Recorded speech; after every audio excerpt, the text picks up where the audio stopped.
आप सभी लोगों का स्वागत है फिर से एक बार रिदवान क्रिक जोन में। आशा करता हूँ आप सभी लोग सही सलामत होंगे। तो चलिए शुरू करते हैं आज का वीडियो, जो कि आज एक मुकाबला खेला जाने वाला था और वो मुकाबला हुआ पूरी तरीके से। ये मुकाबला हुआ ब्रिस्बेन में खेला गया मुकाबला, जो कि ऑस्ट्रेलिया और आयरलैंड के बीच, और ऑस्ट्रेलिया का भी ये मुकाबले में जीतना बहुत ही अहम था, और वही आयरलैंड की तरफ देखें तो उनका भी इस मुकाबले को जीतना बहुत ही महत्वपूर्ण था दोनों ही टीमों की तरफ से देखें तो। और वही क्योंकि एक मैच वॉश आउट हो गया था आयरलैंड के मुकाबले, जो कि एक अफगानिस्तान के साथ होने वाला था, और वो मुकाबले एक एक पॉइंट से शेयर किया गया। उसके बाद देखें तो ऑस्ट्रेलिया ने जो पहला मुकाबला हारा था न्यूजीलैंड के साथ, उसके बाद से ऑस्ट्रेलिया के लिए यह टूर्नामेंट बहुत ही और भी दिलचस्प बन चुका है। और अभी मैचेस जो आज के मैचेस थे आयरलैंड के साथ, और वही अगले मुकाबले जो अफगानिस्तान के साथ होने वाले हैं, और दोनों ही मुकाबले जीतना बहुत ही महत्वपूर्ण है और अच्छे रन रेट के साथ। उसमें से देखें तो आज आयरलैंड ने टॉस जीतकर पहले गेंदबाजी का फैसला किया, जिसमें अगर देखें तो शुरुआत में डेविड वार्नर आज भी कुछ खास नहीं कर पाए, सिर्फ महज 3 ही रन बना पाए, जिसमें बैरी मैकार्थी ने शानदार गेंदबाजी किया आयरलैंड की तरफ से। और आयरलैंड के गेंदबाज भी बहुत अच्छी गेंदबाजी करते हैं। जो पेस अटैक है, बहुत ही शानदार पेस अटैक है आयरलैंड के टीम के तरफ देखे तो। वही देखे तो कप्तान एरन फिंच सलामी बल्लेबाजी करने आए थे, और जिसमें से अगर देखे तो मिचेल मार्श ने जब क्रीज पे आए और जब उन्होंने इस पारी को संभाला, दोनों ने शानदार तरीके से इस पार्टनरशिप को निभाया, और दोनों के बीच अर्धशतकीय पार्टनरशिप हुई, और जिसमें से देखे तो शानदार लय में दिख रहे थे मिचेल मार्श, और बड़े बड़े छक्के भी लगा रहे थे इस मुकाबले में। और पावर प्ले में देखे तो 38 रन ही बना पाए थे, एक विकेट गवा के, और जिसमें से आयरलैंड ने शानदार गेंदबाजी की थी पावर प्ले में। उसके बाद से अगर देखें तो पहले 10 ओवर तो बहुत ही अच्छी तरीके से गेंदबाजी रही, और वही स्कोर मिचेल मार्श के आने के बाद स्कोर थोड़ी बहुत रफ्तार पकड़ा। और उसके बाद अगर देखें तो कप्तान एरन फिंच थोड़ी बहुत धीमे एंकरिंग रोल अपना रहे थे, और जिसमें से मिचेल मार्श के विकेट गिरने के बाद ग्लेन मैक्सवेल ने 13 रन की पारी खेली, कुछ खास नहीं कर पाए, एक आध चौका लगा, लेकिन उसके बाद उनका भी विकेट गिरा। जब मार्कस स्टोइनिस के साथ जब एरन फिंच ने इस पारी को संभाला, जब मार्कस स्टोइनिस भी शानदार बल्लेबाजी कर रहे थे, मार्कस स्टोइनिस ने आकर वही आतिशी पारी खेलना शुरू कर दिया, और जिसमें से देखे तो उनको देखकर एरन फिंच ने भी थोड़े बहुत रुख बदले, और बीच में देखे तो करीब मिडिल ओवर्स में अगर आप देखें तो 96 रन बटोरे, 2 विकेट गवा के, जिसमें से देखे तो एरन फिंच ने शानदार पारी को बुनाया। जब 40 रन पहले थे, बहुत कम रफ्तार से चल रहे थे, अपना स्कोर बना रहे थे, उसके बाद 40 के बाद एकदम से अचानक से शॉट्स लगाना शुरू किया, बहुत अच्छी लंबी शॉट्स लगाए, चौके छक्के लगाए। उसके बाद अगर देखें तो 63 रन बना गया, अर्धशतकीय पारी खेल गया, और कप्तानी पारी रही। अगर इस पारी को आप देखें तो शानदार, क्योंकि उससे पहले सवाल थे कि एरन फिंच का जगह बनता है या नहीं इस मुकाबले में, और वही T20 में, क्योंकि आपके बेंच पे स्टीवन स्मिथ भी बैठे हुए हैं, और जिसमें से देखें तो आज उन्होंने ये करके दिखाया और अच्छी परिस्थिति में लेकर गए ऑस्ट्रेलिया के पारी को, और जिसके बदौलत अगर देखें तो स्टोइनिस के साथ 70 रन की साझेदारी निभाई, और ये बहुत ही महत्वपूर्ण साझेदारी है, और जिसमें पेस भरा था, रन का पेस भरा था, और इसी पेस के साथ जाते हुए ऐसा लग रहा था कि 200 190 200 तक जा पहुंचे गए ऑस्ट्रेलिया के स्कोर। लेकिन वो आखिर में जाकर अगर देखें तो एरन फिंच के विकेट गिरने के बाद उसके बाद थोड़े बहुत रन धीमे हुए। स्टोइनिस ने 35 रन की पारी खेली, और दोनों के विकेट गिरने के बाद थोड़े बहुत रन गति में थोड़ा बहुत लगाम लगाया आयरलैंड के गेंदबाजों ने। 17 ओवर के बाद जो 18वें या 19वें ओवर थे, दोनों ओवर में कुल 7 रन आए थे, जिसके वजह से आखिर में ऐसा लग रहा था कि 175 भी नहीं बनेंगे, 170-75 के अंदर रह जाएंगे, जब आखिरी ओवर में जाकर 17 रन बनाए, और वही आखिर के 5 ओवर में 45 रन बनाए। जो बीच में किया था आखिरी आखिरी 5 ओवर में वो रन नहीं बटोर पाए, जैसा कि मिडिल ओवर्स में किए थे एरन फिंच और स्टोइनिस ने। लेकिन हालांकि देखें तो 179 रन बना गए थे मैथ्यू वेड और टीम डेविड ने मिलाकर। आखिर में उन्होंने भी 20 रन जोड़े पार्टनरशिप में और उसके बदौलत 179 रन बना गए 5 विकेट के नुकसान पे, जिसमें से बेरी मैककार्थी ने शानदार गेंदबाजी की और शानदार एक छक्का भी बचाया और एक शानदार फील्डिंग भी रही बेरी मैककार्थी के द्वारा। और एसोसिएट नेशन ने के ऐसे फील्डिंग ऐसे गेंदबाजी देखते हुए, जबकि अब ऑस्ट्रेलिया के सरजमी पे खेल रहे हैं और वर्ल्ड कप जैसे टूर्नामेंट में ऑस्ट्रेलिया के सामने खेला, ये बहुत ही बड़ी बात होता है और ये बहुत ही अच्छे टक्कर दिया अगर देखें तो। हालांकि मार्क एडेन ने आज बहुत सारे रन्स दिए और यही गेंदबाज जो महंगे साबित हुए, गैरेट डिलेनी भी थोड़े बहुत महंगे साबित हुए। लेकिन बीच में देखे तो बेरी मैककार्थी ने 3 विकेट चटके 4 ओवर में 29 रन देकर, वही जोशुआ लिटिल ने भी 2 विकेट चटके कुल 21 रन दिए 4 ओवर में और दोनों ही गेंदबाजों ने शानदार गेंदबाजी की, जिसके कारण थोड़े बहुत रेस्ट्रिक्ट कर पाए हैं बीच में अगर देखें तो ऑस्ट्रेलियाई टीम को, वरना और भी रन होता, जैसे कि मिडिल ओवर्स में जिस पेस के साथ रन गति बढ़ा रहे थे स्टोइनिस और एरन फिंच। उसके बाद देखें तो डॉकरेल ने एक भी विकेट नहीं लिया, लेकिन 4 ओवर बहुत ही महत्वपूर्ण 4 ओवर रहे, 25 रन दिए महज और उन्होंने भी शानदार, जॉर्ज डॉकरेल ने शानदार गेंदबाजी की।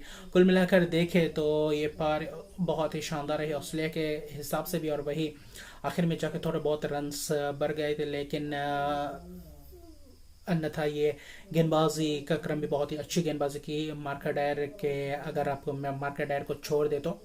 और जोशुआ लिटिल और बेरी मैककार्थी ने आज पूरी तरीके से जान फूंक दी थी इस मुकाबले को जीतने के लिए। हालांकि 180 रन भी बहुत ही लंबा टारगेट था, बहुत ही बड़ा टारगेट था आयरलैंड के हिसाब से और ताबड़तोड़ पारी भी खेलना था, शुरुआत पावर प्ले को यूटिलाइज करना था और जिसके शुरुआत में कर ही रहे थे पॉल स्टार्लिंग और वही एंड्रयू बेलबेनी कप्तान ने शानदार शुरुआत की, छक्के दोनों ही बल्लेबाजों ने छक्के लगाए और शान पॉजिटिव इंटेंट दिखाई दिया। जब 1.5 ओवर में 18 रन बन चुके थे, उसके बाद अगर देखें तो विकेट गिरते गए, वही कप्तान एंड्रयू बेलबेनी का विकेट गिरा, उसके बाद से विकेट का सिलसिला गिरता जा रहा था, जबकि पावर प्ले में 49 रन ही महज बना पाए थे और 5 विकेट गए थे, जिसमें से अगर देखें तो 25 पे 5 हो गए थे। और जब आप 180 का टारगेट चेस कर रहे थे और हर कोई आ रहा था शॉट्स लगाने को देख रहा था, कोई जो कि थोड़े बहुत सिंगल डबल्स के लिए ढूंढते और एक पार्टनरशिप बिल्डअप करते, उसके बाद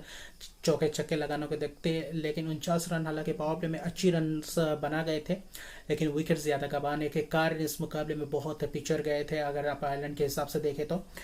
जिसमें से बीच में अगर देखें तो टेक्टर कैम्पर कुछ खास नहीं कर पाया, कप्तान ने भी 6 रन की पारी खेली, वही स्टर्लिंग ने 11 रन की पारी खेली। जो तीसरे नंबर पर आए थे लॉर्ड कंटाकर ने इस पारी को संभाला, गैरेट डेलेनी के साथ छठे विकेट का पार्टनरशिप, शानदार पार्टनरशिप निभाया। अगर देखें तो 43 रन का पार्टनरशिप और उस पार्टनरशिप जब चल रहा था तब ऐसा लग रहा था कि शायद इस मुकाबले में थोड़ा बहुत टारगेट के पास पहुंच सकते हैं और आखिर में जाकर आखिरी 3-4 ओवर में जाकर अगर 50-60 भी लगते तो शायद मुकाबला कर सकते थे। लेकिन एक तरफ से सिर्फ लॉर्ड कंटाकर ही थे जो एक अकेले बल्लेबाज से इस पारी को आगे बढ़ा रहे थे, उनके साथ कंट्रीब्यूट करने वाला ऐसा कोई खिलाड़ी भी नहीं था, जिसके कारण अकेले पड़ गए लॉर्ड कंटाकर और टाकर अकेले ही ऐसा मान ऑस्ट्रेलिया के सामने टक्कर दे रहे थे और शानदार बल्लेबाजी का मुजाहरा देखा है लॉर्ड कंटाकर ने इतने प्रेशर सिचुएशन में, और वो भी ऑस्ट्रेलिया गेंदबाजों के सामने, और क्या माहौल बना था। जिसमें से देखे तो डिलेनी के विकेट गिरने के बाद उसके बाद फिर से विकेट का सिलसिला गिरता जा रहा था और अकेले लॉर्ड कंटाकर आखिर तक इस मुकाबले में रहे और वही बीच के ओवर्स में 57 रन किए, 3 विकेट गवा के। वही कुल मिलाकर देखे तो कामिंस ने 2 विकेट चटके 4 ओवर में 28 रन देकर, वही ग्लेन मैक्सवेल ने जब 1 ओवर में 2 विकेट चटकाए थे वहां पे मैच आके पलट दिया था। अगर देखे तो अब तीसरे ओवर में वही 2.1 ओवर की 19 रन देकर 2 विकेट चटके, शानदार गेंदबाजी की। हालांकि बल्लेबाजी में कुछ खास नहीं कर पाए मैक्सवेल, लेकिन गेंदबाजी में अच्छी प्रदर्शन की। जिसमें से देखें मिचेल स्टार्क ने भी आज 2 विकेट चटके, लेकिन बहुत महंगे साबित हुए। हालांकि स्टोइनिस ने भी 1 विकेट चटका। उसके बाद अगर देखें तो एडम जंपा ने भी 2 विकेट चटका है। अगर देखें तो 4 ओवर में 19 रन देकर 2 विकेट चटका, बहुत ही महत्वपूर्ण विकेट चटका है। लेकिन लॉर्ड कंटाकर ने आज जो बल्लेबाजी का मुजाहरा दिखाया उस मुकाबले से अगर ये बहुत अच्छे खिलाड़ी आगे बन सकते हैं और आगे आयरलैंड को ऐसे ही मुकाबले अगर मिले बड़े बड़े टीम्स के साथ खेलने को मिले तो अच्छे प्रदर्शन और भी दिखाएंगे ऐसे बड़े प्लेटफॉर्म में। वही कुल मिलाकर देखें तो लॉर्टन टैकन ने 71 रन की शानदार अर्धशतक की पारी के लिए और 4 ओवर में आखिर में जब 62 रन चाहिए थे तब मिचेल स्टार्क के ओवर में लॉर्टन टैकन ने 18 रन जोड़े थे। उसके बाद चाहिए थे 3 में 44 रन। तब जब स्ट्राइक नहीं मिला था उसके बाद विकेट गिरते गए और कुछ खास नहीं कर पाए। अगर वो ओवर को अगर तीसरे ओवर में अगर लॉर्टन टैकन स्ट्राइक में होते तो शायद इस मुकाबले को कुछ अलग ही रंग देते और शायद आखिर में आते आते 10, 12, 15 या फिर जीत भी सकते थे। ये T20 मुकाबला कुछ भी कहा नहीं जा सकता था, लेकिन उनके साथ साथी कंट्रीब्यूट करने वाला कोई नहीं था। अगर एक और बल्लेबाज रहता बीच में, एक अच्छा पार्टनरशिप 30-35 का करता तो शायद लॉर्टन टैकन के लिए और भी आसानी होती आखिर में जाते हुए। लेकिन फिलहाल देखें तो आयरलैंड 18.1 ओवर में ऑल आउट हो गए, जबकि सिर्फ 137 ही रन बना पाए और अभी भी 11 गेंद बाकी रह गए थे, जिसमें से अगर देखें तो 42 रन से यह मुकाबला हरा। ऑस्ट्रेलिया ने शानदार इस मुकाबले को जीता। जब 5 विकेट गिरे थे तब ऐसा लग रहा था कि शायद ये आयरिश टीम 80-90 के अंदर ऑल आउट भी हो सकते थे, लेकिन वो नहीं किया। लॉर्टन टैकन ने शानदार मुकाबला किया ऑस्ट्रेलिया के इस तेज तरार अटैक के सामने।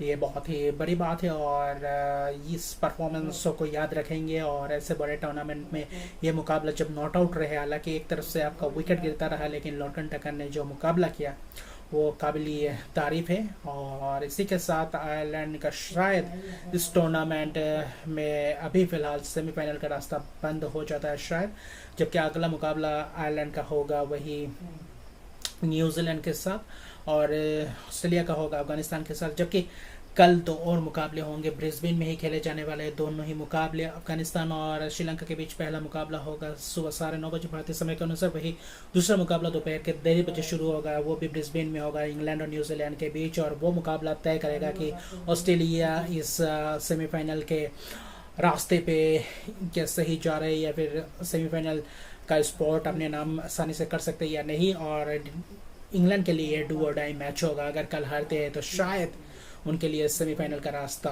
बंद हो जाए। तो कुल मिलाकर देखें तो यह टूर्नामेंट और भी दिलचस्प बनता जा रहा है और यह आखिरी हफ्ता है इस सुपर 12 के मुकाबले ख़त्म होने के लिए और इस अगले 6 दिन बहुत ही महत्वपूर्ण होगा दोनों ही ग्रुपों के लिए। तो देखते हैं, अभी फिलहाल पॉइंट्स टेबल में ऑस्ट्रेलिया इस जीत के साथ दूसरे नंबर पर आया है 5 पॉइंट के साथ, लेकिन रन रेट अभी भी नीचे है। हालांकि देखें तो इंग्लैंड से अगर कल इंग्लैंड जीतता है तो फिलहाल देखें तो शायद दूसरे नंबर पे आएंगे, जबकि अगर न्यूजीलैंड जीता है तो कल 7 पॉइंट्स के साथ करीबन क्वालिफाई कर जाएंगे सेमीफाइनल के लिए। तो देखते हैं, दोनों ही मुकाबला दिलचस्प रहेगा। अफगानिस्तान के लिए बहुत ही बड़ा मौका है, अगर कल जीते तो उनके लिए भी एक मौका बनेगा। और श्रीलंका कल क्या वापसी वही कर पाती है या नहीं जो पहले मुकाबले में खेलती आ रही है। जब ऑस्ट्रेलिया के साथ पूरे प्रदर्शन इस ऑस्ट्रेलिया के साथ इस बुरे प्रदर्शन के कारण हारे थे और कल क्या रिकवरी कर सकती है अफगानिस्तान के सामने, ये भी बहुत ही दिलचस्प रहेगा। तो अभी के लिए इतने। अगर अभी तक मेरे चैनल को सब्सक्राइब नहीं किया तो मेरे चैनल को सब्सक्राइब कर दीजिए, नोटिफिकेशन के बेल को दबा दीजिए ताकि मेरे वीडियोस आप तक पहले पहुंचे। लाइक शेयर कमेंट जरूर कीजिए। तब तक के लिए गुड बाय।